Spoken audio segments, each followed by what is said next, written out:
I think that many executives are in denial about this inevitable crest of social networking activities. So that's the first thing. The second thing is I would encourage executives to play with the media, to try it, to register at some of these sites, to see what's there, and to see how their own experience evolves. Because nothing really can replace that. To go to a presentation and someone tells you about RSS or podcasts or blogging, try it yourself. Go do it and experience it and figure out what works and what's not. The third thing I would say is to experiment. Companies should experiment and not be afraid to put things up, try it for a while. If it works, move in a different direction or learn from that, and if it doesn't, take it off. At Forrester, we tried many things. Some things have worked brilliantly, and we've doubled down on those things. Some things we experimented with didn't work as we had hoped. We took them down. So there shouldn't be this idea that everything is permanent.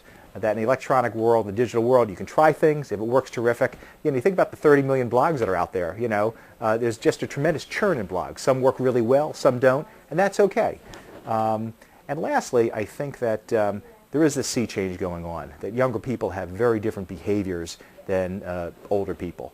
And I think we really have to understand how they're behaving. And the main aspect of their behavior where it's different is that they're really looking to each other, and the technology is a natural part of their work environment and their play environment. And I think for older people, it has not become a natural part.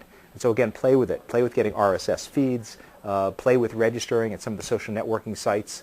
It may not be, a Facebook, or it may not be, MySpace. It may be LinkedIn or some other business environments. Try participating in a wiki.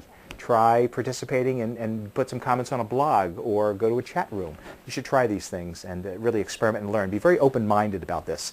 Also, that there's a lot of condemnation going on where people says there are all these blogs and it's a bunch of crap, but it's the very early stages here. And most things when they begin, it's kind of messy and ugly, and clarity emerges. And I think clarity is going to emerge very, very soon. So the forms we see of social networking today are not the forms we're going to see in 3 to 5 years, but they're the starting point. I think we have to watch it very closely.